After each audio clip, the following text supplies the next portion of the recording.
Monty. Hey, hi. His name is Montepulciano di Abruzzo, and he's a goofball. Hi. Hi, babes. All right, go on. Okay, yeah, there you go. That's wine. You smell it. I can open it. We're gonna be talking about wine. I need some wine.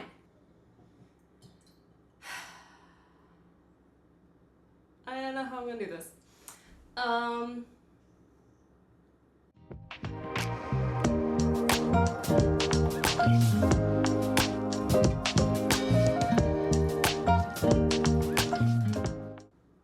Anyway, hi. We're gonna be talking about wine and grapes today. So pretty much in like its simplest terms, I think I can just say wine is an alcoholic beverage that's made from fermenting the juice of grapes. That's really it. And with its history, it goes back to, we trace it back to about 6000 BC in what's now modern day Georgia. And yeah, there's a lot of really cool stuff that you're going to learn. There's a lot we have to go through, and right now we kind of have to go over the more annoying stuff that seems kind of boring to talk about. So I'm going to try to make this as fun and interactive as I can, but I know, I get it, I've been there. But right now, in case you're wondering, I'm drinking port. This is a 10-year tawny. It's Churchill's. It's one of my favorites. It's not like crazy expensive, but it's really nice, and I actually really like sweet wine, so I'm going to enjoy this. Anyway, what are we talking about? We're talking about viticulture and vinification, which is pretty much like where the wine's made, so like everything that's done in the vineyard, and then the whole winemaking process.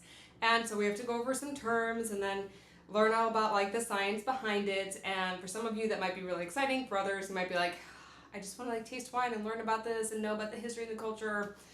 But yeah, to start it off, yeah, it's made from grapes, so we need to understand how we get the fruit. And so it's just like growing anything else. Yeah, you got that seed, you plant it on the ground, it grows into a vine, yay, fruit, and then we can make wine.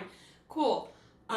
What you really need to know is that grapes are genus Vitis, and there's a few species that we really want to focus on, and the one that you see most commonly with wine grapes is Vitis vinifera. We also have these other ones that we'll later talk about, but right now, I'm not going to overwhelm you. That's all you need to know. And yeah, that's all you need to know for now.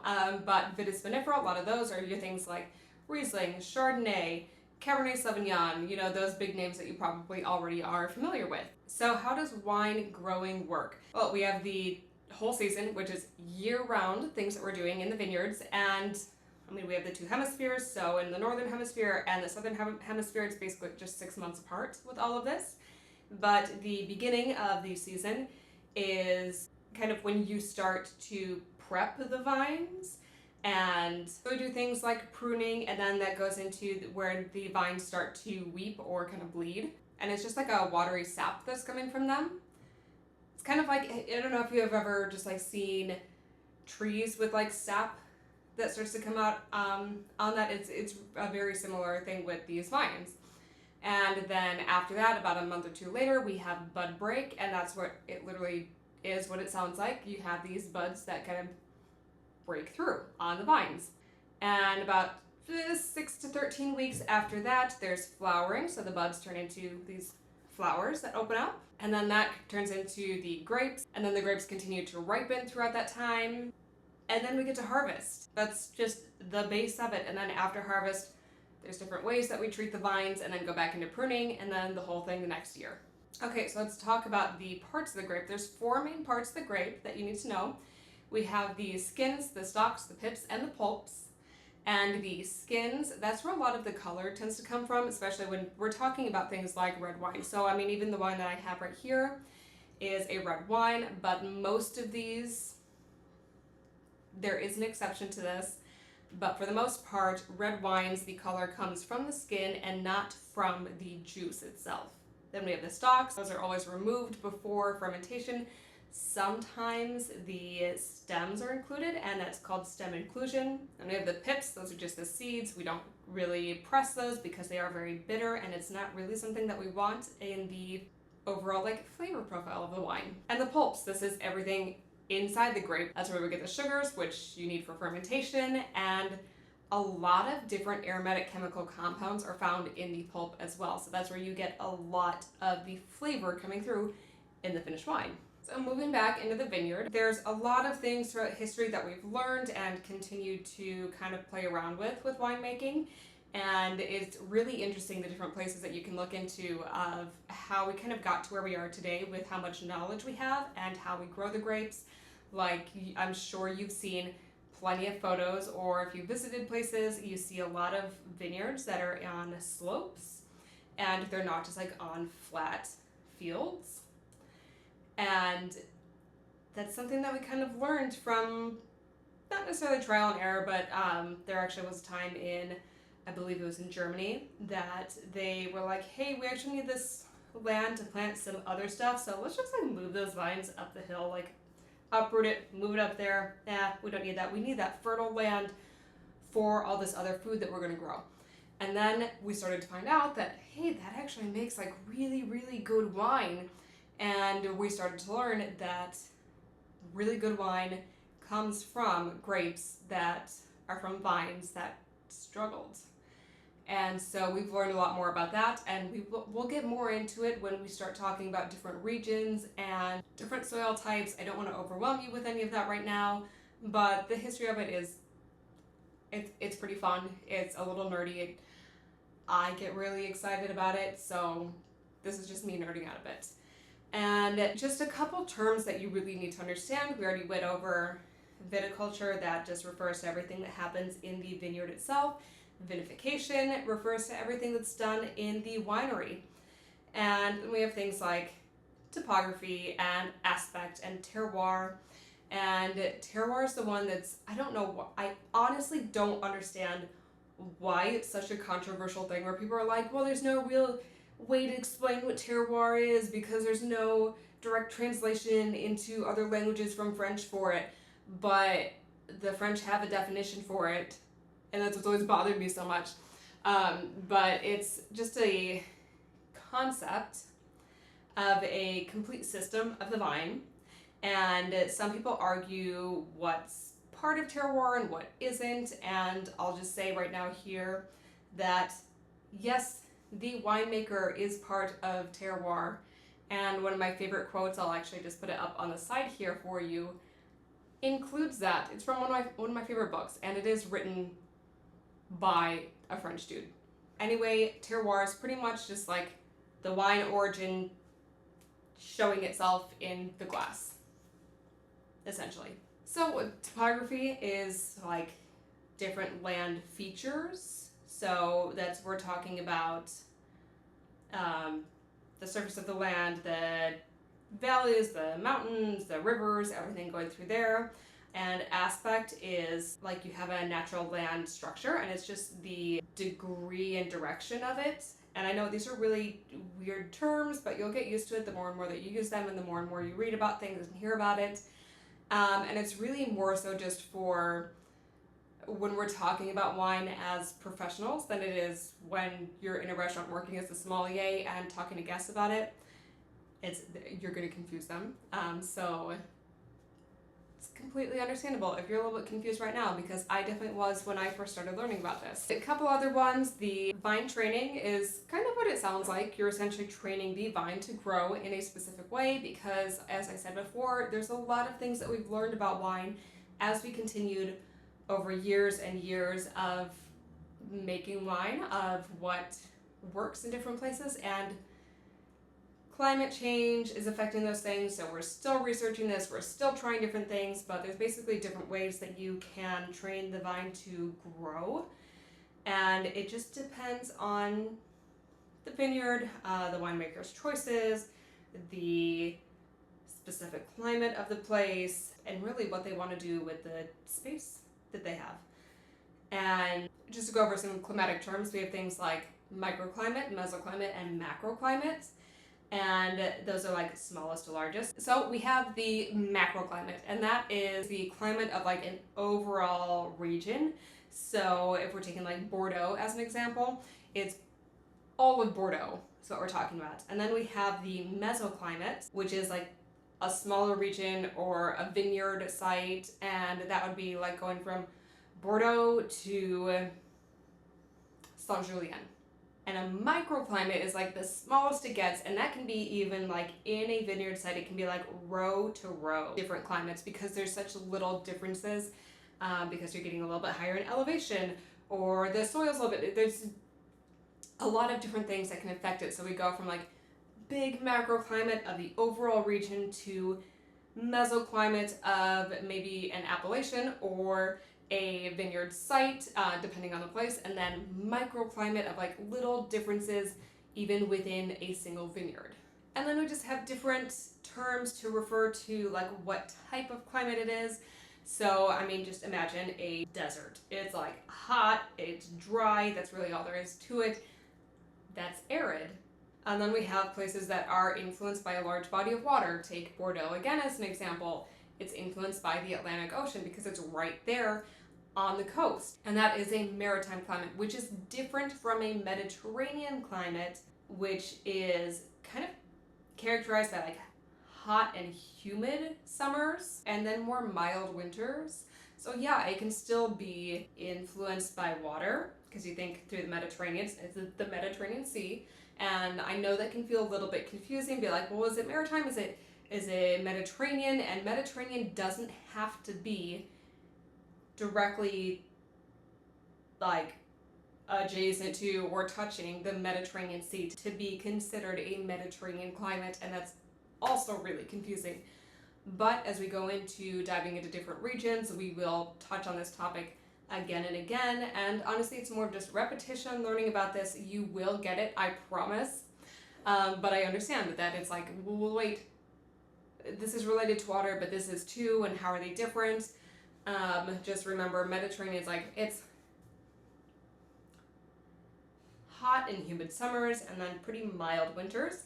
And then we have continental climate, and this is places that are not by like large bodies of water. They have very specific, all 4 seasons. They get hot summer, cold winter, they get autumn, they have spring, continental climate.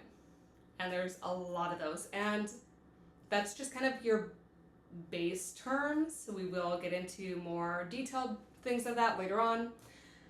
Again, I just don't want to overwhelm you guys. A couple other terms that we need to go over before we dive in a little bit further is grafting. And this is a technique that's used in the vineyard, and it's attaching a grapevine. So you have 2 different pieces. You're attaching one grapevine to another. So say you have this like bottom piece that's like the roots up, and then you have like a top part of a vine, and you're attaching that grapevine to the rootstock of another one. And this is something that's really used for disease resistance, and that's really important to know in just a moment when we go over a couple different like pests and diseases that affect the vines. And I just have 2 more for you guys. There's green harvest, and this is pretty much where you go through the vineyard and you're cutting off different bunches of grapes throughout the vineyard and on these specific vines, because you think about it, in the ground there's a certain amount of nutrients that the vine is uptaking in there, and we want that nutrients going to like the best quality grapes that we can get to make the best quality wine we can get. So we want to direct that into producing the best that we can, and by removing certain bunches and having less on there, then we can really kind of help force that to go in the way that we want. And then again, that's a reason why a lot of us consider the vineyard, the vigneron, the winemaker, to be a part of terroir. And the last one is a hectare is about 2.47 acres. Just so those of you who are used to referring to land sizes in acres, you understand the difference there. You are honestly always going to see, I've never seen anyone talk about vineyards in acres. They always talk about hectares. And that's again 2.47 acres. All right, time to talk about diseases and pests, and this is, it feels like an almost non-stop thing to talk about.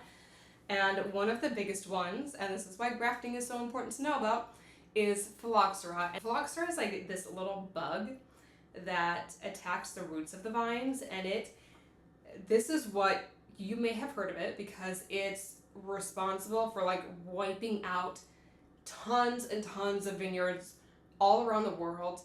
It's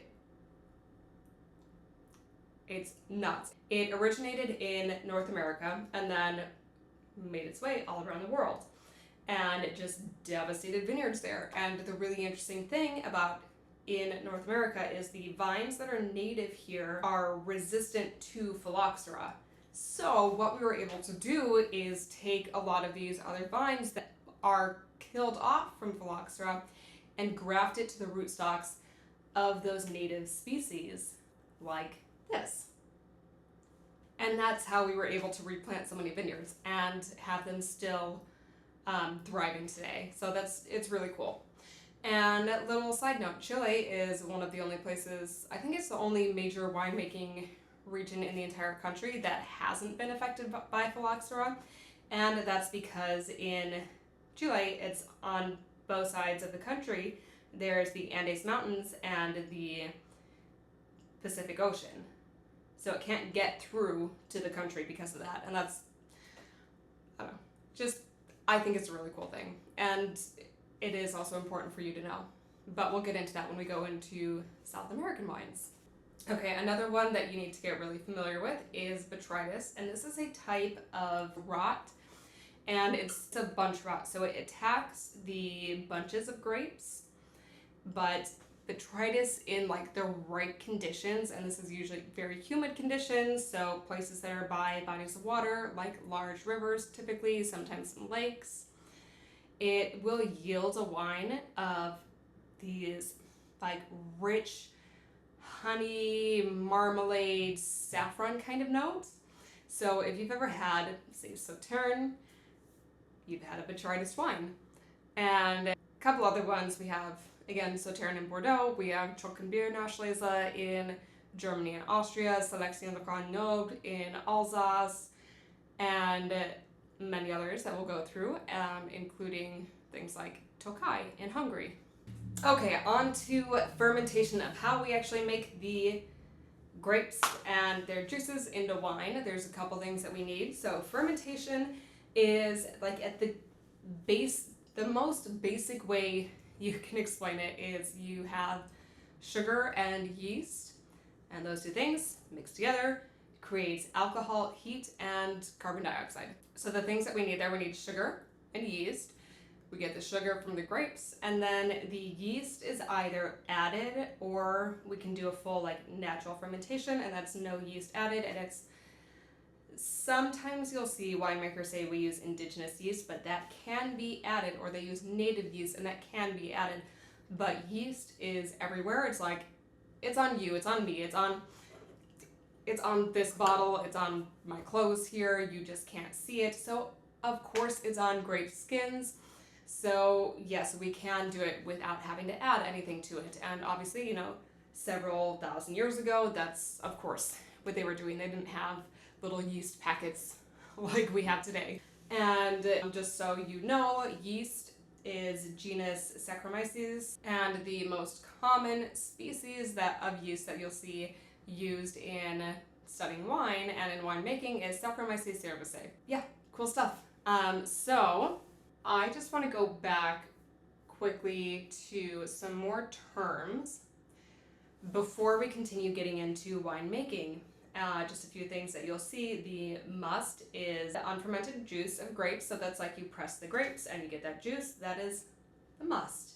Maceration is extended contact of grape skins and must. And that's how we get things like color in this red wine. Lees is a yeast that we say it like dies and then settles at the bottom of a tank. So imagine you have this wine, you have this big tank that the wine is fermenting in. You have the juice, you have the yeast, fermentation's going on, all that jazz. The yeast eventually falls to the bottom, and that's what we call the lees.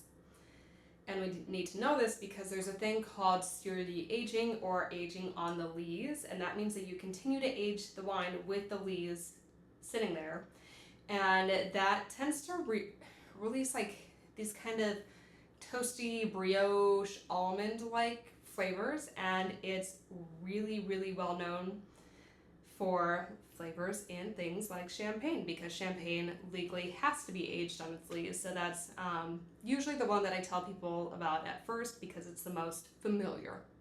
Batonnage is stirring the lees. Sometimes they'll just leave it sitting. Sometimes they'll go into the tank and stir it up.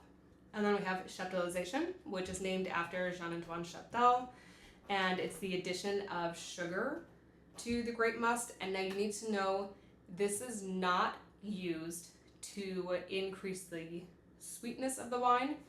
It's used to increase the potential alcohol of the wine.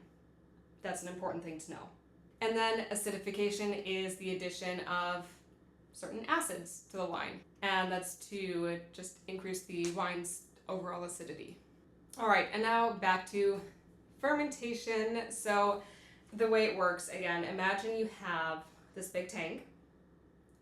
You got your must, the yeast, fermentation is happening. There's a couple different things that we can also do during this time, and one of them is called malolactic fermentation. And I know that's a mouthful. Sometimes you'll see it as MLF, and that's pretty much a way to convert malic acid into lactic acid. And malic acid is more like sour, like lemon kind of sour, and lactic acid is more, think like Greek yogurt kind of tang. And during that process, it produces diacetyl, and that's what gives the wine that kind of buttery yogurt-like flavors and kind of creaminess to it. And then we can also do carbonic maceration, which is sometimes more accurately called semi-carbonic maceration. And this is really well known for a specific wine in Beaujolais in France. It's just south of Burgundy. And pretty much what they do, again, imagine a tank. You just throw the grapes in there. You don't touch it. You just like let the weight of all those grapes crush the ones at the bottom, and those ones start to ferment first. So during that fermentation, they're actually starting to ferment like from the inside out. It's called intracellular fermentation. And pretty much what it does in the finished wine is it gives it these very specific kind of aromas and flavors, and it's almost, sometimes people say it's like bubblegum, other people say it's like banana and clove. And yeah, I've seen a lot of it. I mostly personally get a lot of like the clove and bubblegum, especially when we're talking about Beaujolais. And again, just a little side note, that's mostly seen in Beaujolais Nouveau, which we'll talk about when we get to that part of this series. All right, moving on to wine colors. Like I said, red wines, they are getting their color from the skins. And there's a few different main colors that we talk about when we are like assessing a wine, and especially when we are like blind tasting it. And we'll get into that again, more detail later on. And honestly, there's different ways you can go about it. And if you are studying for tests with a certain organization, please go ahead and study it the way that they're going to test, and not necessarily just going off what I'm telling you right now. Because I did all of my testing through the Court of Master Sommeliers. I've come up with some of my own blind tasting grids and ideas for that, just for assessing wines and for teaching. But if you're doing another one, if you're doing WSET or something else, please listen to what they're telling you. But this is just for a little bit extra knowledge for you. And like with red wines, the three main colors I like to talk about are ruby, garnet, and purple. I think purple is really self-explanatory. Ruby is that really deep red color, and garnet is more kind of orange tinged. And then with white wines, they can be, I'm sure you've seen white wines that are practically colorless, and then those ones that are like crazy gold, almost orange colored. And so that's what we call, like on the lightest side, water white, and then pale straw all the way to gold. And of course, now people are getting really into orange wines. So orange wines get their colors from these skins, and those are made from white wine grapes. And they get their color from aging it on those skins, just like how we make red wine. And rosé also gets its color from the skins, and it's typically produced by maceration with the dark grape skins. It may also be produced by the saignée method, and that's, if you speak French, like bleeding method. And it pretty much is like taking that portion of the red wine and mixing it in. But yeah, really fun. Definitely take a look at this grid, and we also will get into secondary colors because there can be like little tinges of other things in it that will tell you about the wine's age, possible different grape varieties, some things about climate, and really actually helps you differentiate between even different like appellations within a certain region of like one grape. And it's really cool stuff. We'll continue learning about it, I promise. All right, so I've talked a little bit about when we're doing fermentation, those like big tanks, and they're not just used during fermentation, they're also used during the aging process. After the wine is fermented, it's aged, so we can age that in things like oak, stainless, or concrete. And oak will affect its both texture and flavor. Stainless doesn't really affect either, and concrete really affects the texture but not flavor. And now why does that happen? So stainless steel is non-permeable, so there's no air that's able to get in and out. Oxygen can't touch it. It's completely sealed off. Oak and concrete are both permeable, so there is oxygen that's able to like get through there. And when oxygen touches the wine, it affects its texture. One of the biggest things is it can really soften tannins.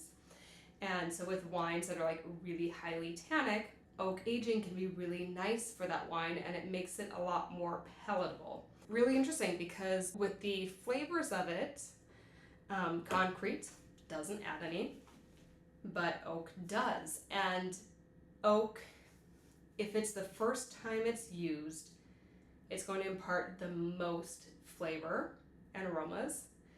And the more and more often it's used, the less and less it's going to be affecting it with like adding different flavors and aromas to the wine. And we also have different types of oak that's used, and the most common two are French oak and American oak.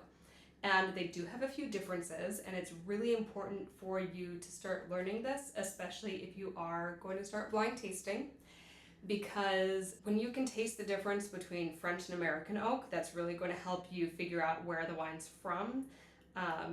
When you start to build up all of your theory knowledge of like different places and what they do. So again, this is very basic. These things are really complex. I just don't want to overwhelm you. French oak tends to be a little bit more delicate, and American oak is like more pronounced with what comes through on it. Both of them will have kind of bacon spice like flavors and aromas that you notice, like cinnamon, nutmeg kind of things coming through.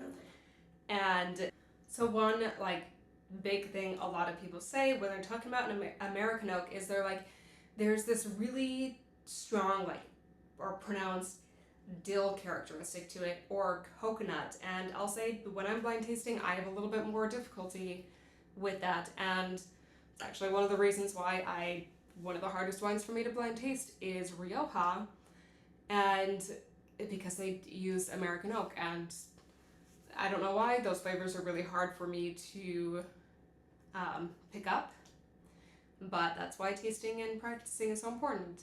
And both of them, I think, do have like maybe a little bit of vanilla, which comes from vanillin, and it's definitely more pronounced in American oak. So those are really important things for you to know. So please, please make sure you know those. All right, so if you're here and following, I'm sure you know that one of the things I'm most passionate about is talking about things like organic and biodynamic agriculture. So there's a few things that I want you to know when it comes to winemaking. And there's a couple different organizations that we'll talk about. And when we go into different regions and talking about that, we will talk about like different organizations that do certifications and like wine growing associations. But one of them, for really the big one for biodynamic, is Demeter. And they're a biodynamic trade association that certifies biodynamic farms and vineyards. And pretty much the guy that everyone really credits like biodynamic agriculture to is Rudolf Steiner. He was this guy from Austria who introduced the principles of biodynamic agriculture in 1924. And biodynamic farming pretty much just combines principles of both organic and sustainability along with lunar activity. And that's where a lot of people are like, oh, it's kind of biodynamic, is that like foo-foo-y weird stuff? And yeah, some of it can kind of feel like that. I mean, yeah, it does, but there is some science behind it. So a lot of people do this. Not everyone will get certified in it because it's very expensive. And some of them are like, this is just how we always make wine, and so we're just going to keep doing it, and I don't care about certifications. We see a lot of that too. A couple other ones to note, there is Vinification, which is a group of biodynamic growers in France, Italy, Germany, Spain, Portugal, and Switzerland. In biodynamic winemaking, the biodiversity, and that's talking about the ecosystem and soil rotation, are very important. And they also have a yearly application of homeopathic preparation that's required. And that's including some of the things that I just showed you that seem kind of loony. And that's things like maybe using dandelions and nettles and the, horn manure to treat the soil. All right, what about organic winemaking? There's a couple different things to know. There's wines that are certified organic, and then there's made with organic grapes. So made with organic grapes means that the grapes meet the standards to be certified organic, but they might change some things in the winemaking process, and organic wine, it's all the way through. So the EU is still in process of reevaluating organic requirements in reference to like sulfite use. I know that France has been working on theirs, and they do have, it comes down to like parts per million of sulfites. And sulfites are not scary. They are something that is naturally occurring. No wine is sulfite free. Want to make sure you guys need to know this. No wine is sulfite free. It is a byproduct of fermentation. It's always going to be in there. But organic wine in Australia and the United States may not contain any addition of sulfites. So that's where things like made with organic grapes is different, because sometimes those made with organic grapes might have added sulfites, and sulfites can be used as like a stabilizer, which can be really important when it comes to things like shipping, because we're shipping wine internationally and we want things to be stable. And then in sustainability, I'll just go through really quickly a couple organizations that we'll continue to talk about in the coming videos. So we have LIV, it's Low Input Viticulture and Enology, which is a third-party certifying system. This is one that I see a lot of the time in like the Pacific Northwest in the United States. Vinea, V-I-N-E-A, is wine growers of Walla Walla, Washington, who promote a holistic, socially and environmentally responsible methodology in what they do. And there's the Sustainability Code in Chile, and it's a sustainability development in the country that's based on 4 areas, and they focus on the vineyards, the process, social, and tourism, which is really cool. So I am excited to tell you guys a little bit more about that. And California Certified Sustainable Wine Growing, and then the Integrated Pest Management, which is considered like a sustainable approach to weed, insect, and disease problems, and limits the use of synthetic products. Again, this is supposed to be really, really introductory. I don't expect you to know all of those last things on the sustainability, biodynamic, organic. I really want you to focus on knowing the terms in winemaking and wine growing. And there's still a few more that we didn't go over that I do have in the description that I want you to go over. Know that, be able to understand like the different parts of the vines, the genus and the species of the grapes that we use, and the yeast, how fermentation works, how the aging process works, so that we can continue going into talking about these things when we dive into like different regions, because there's laws on a lot of the winemaking and the aging processes that it's just, you need to have that base knowledge. So I know it's kind of annoying to study and be like, I have to just sit down and memorize all these terms, but trust me, it's worth it. Get yourself a glass of wine, go over it. I mean, heck, even in my mind, I'm like, I imagine like, oh, little grape, throw the seed, boop, leave it alone. Oh, biodynamic. Not totally how it works, but I don't know. It's fun stuff. I tried, guys. I tried to make it as fun as I could, but I know it's a really annoying part. But I will see you soon for some more wine education, and I'm really excited to see where you guys go with this. So, cheers. I'll see you guys soon.